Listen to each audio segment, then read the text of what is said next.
শত ব্যস্ততার মাঝেও অনেক বিপদের মাঝেও বামের আবদার রাখার চেষ্টা করলাম। সিলেটের মানুষের ঈদ তো মাটি করে দিল। ঈদের দিন খাসির মাংস রান্না করব বা মেয়ের জন্য। আর বাসার সামনে তো হাঁটু জল হয়ে গেছে। আর ঈদের পরের দিন ছিল অনেক বেশি জল। যাই হোক, এটা ঈদের দিনের ভিডিও ছিল, সেটাই আপনাদের সাথে শেয়ার করছি। আমিও মিথিলা একটু নামার চেষ্টা করলাম, কিন্তু মিথিলা তো অনেক বেশি ভয় পাচ্ছিল। যাই হোক, ওদিক থেকে ঘুরতে ঘুরতে চলে আসলাম রান্না করতে। এখানে আলু কেটে রেডি করে নিয়েছি। খাসি মাংসটা রান্না করার জন্য যা কিছু উপকরণ লাগবে সব কিছু রেডি করে নিয়েছি। আলুটা আমি একটু লবণ হলুদ আর একটু লঙ্কার গুঁড়ায় মিশিয়ে নিয়ে লোহাসে খুব সুন্দর করে ভেজে নেব। আর ওদিকে চাপা শুটকি ভর্তা করার জন্য চাপা শুটকিটাও কিন্তু ভেজে নিয়েছি, পেঁয়াজ আর রসুন আর চাপা শুটকি, আর তার সাথে শুকনো মরিচটাও সুন্দর করে ভেজে নিয়েছি। ওটা ব্লেন্ডার করে নেব, কিন্তু দুঃখের বিষয় বাসায় কারেন্ট ছিল না। ওটা হাত দিয়ে যেভাবে ভর্তা তৈরি করা হয় ওভাবে ভর্তা তৈরি করে খেয়েছিলাম। আর এখানে পেঁয়াজ রসুন আদা বাটা দিয়ে সব ধরনের মশলা, জিরার গুঁড়া ধনের গুঁড়া হলুদ লবণের গুঁড়া দিয়ে খুব সুন্দর করে আমি মশলাটা কষিয়ে নেওয়ার পরে মাংসটা অ্যাড করে দিয়ে দিলাম। মাংসের সাথে মশলাটা খুব সুন্দর করে মিশিয়ে নিয়েছি। এই পর্যায়ে আমি ঢেকে রাখবো 6-7 মিনিটের মতো। এভাবে ঢেকে ঢেকে রেখে মাংসটা লাল লাল করে কষিয়ে নেব। এই পর্যায়ে আলুটাও অ্যাড করে দিয়ে দিলাম। আলুটা দিয়ে আর মাংসটা খুব সুন্দর করে আমি লাল লাল করে কষিয়ে নিয়েছি। যত সুন্দর কষানো যায় মাংসের টেস্টটাও কিন্তু ততটা বেশি আসে। আর এখানে আমি কুসুম গরম জল অ্যাড করে দিয়ে দিয়েছি, সেই জন্য দেখুন সাথে সাথে ঝোলটা কিন্তু ফুটে উঠছে। এই পর্যায়ে আমি গোটা রসুন আর পেঁয়াজ কুচি অ্যাড করে দিয়ে দিলাম। সুন্দর একটা ফ্লেভার পাওয়া যায়, আর ওই রসুনগুলো খেতে অনেক বেশি ভালো লাগে। যাই হোক, আমি 20 মিনিটের মতো ফুটিয়ে নিয়েছি। খাসির মাংসটা একটু সিদ্ধ হতে সময় লাগে সেজন্য। আর ঝোলটাও অনেক বেশি ঘন হয়ে যাচ্ছে, আর যত সময় যাচ্ছে বাসার সামনে জলটাও কিন্তু বেশি হচ্ছে, দেখলেই কিন্তু বুঝতে পারছেন। ঈদের দ্বিতীয় দিনের ভিডিও তো আপনারা দেখতেই পেয়েছেন। এই ভিডিওটা দিতে একটু লেট হয়ে গেল, যেহেতু বড় ভিডিও, বাসায় ওয়াইফাই পাচ্ছিল না, সমস্যা হচ্ছিল, কারেন্টও থাকছিল না বাসায়।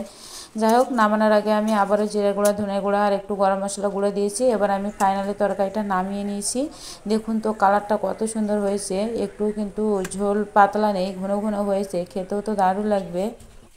এবার গরম ভাতের সাথে পরিবেশন করার পর, বিশেষ করে বর্ষার সময় একটু ভালো কিছু খাইতেও মন চায়, সেজন্য বা মেয়ের জন্য ভালো কিছু আমি রান্না করে দিলাম। আমি তো খাসির মাংস খাই না। এই যে এখানে ইলিশ মাছের রেসিপি ছিল, মিথিলা বাবু সেটা খেয়ে নিয়েছে। এখানে শুটকি মাছের ভর্তাও খেয়ে নিয়েছে। আর মিথিলাকে খাসির মাংসের তরকারি অলরেডি দিয়ে দিয়েছি, এখনো খায়নি, মোবাইল নিয়ে ব্যস্ত আছে সে এখন। আর মিথিলা বাবু অলরেডি এখানে ইলিশ মাছ দিয়ে খাচ্ছে। কেমন লাগছে ইলিশ মাছের রেসিপি? ইলিশ মাছ তো ভালোই লাগে, কাটা বেশি। ওদিকে বন্যার পানি অনেক বেশি হয়ে গেছে, আর এই অবস্থায় ভালো মন্দ খেতে কি ভালো লাগে, তাই না? বন্যার মতো হোক, আমরা মতো খাই। ভালো মন্দ খেতে ভালো লাগে, কিন্তু মনটা খারাপ হয়ে যাচ্ছে যদি বন্যার পানি বাসায় উঠে যায়। 2022 সালের মতো যদি শুরু হয়ে যায় তখন আবার কি হবে। আজকে খাসির মাংস কালারটাও সুন্দর হয়েছে, আর গোটা গোটা রসুন আছে, ওটা খেয়ে একটু দেখো তো কেমন লাগে গোটা রসুন। হাত দিয়ে টিপে দেখাবা। ওদিকে তো বৃষ্টি বন্যা হচ্ছে, আমরা এদিকে ভালো মন্দ খাই। আর যেহেতু আজকে ঈদের দিন, খাওয়াই তো লাগবে। রসুন তো একবারে নরম হয়ে গেছে। কেমন লাগছে? ভালোই লাগছে, রসুন পরে খাবো। থাক, কেমন লাগছে বলো।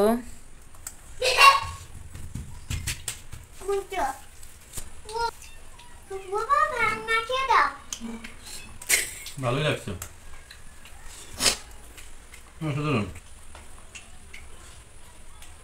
খুব ভালোই লাগছে। এবার মিথিলা খেয়ে দেখো কেমন লাগছে।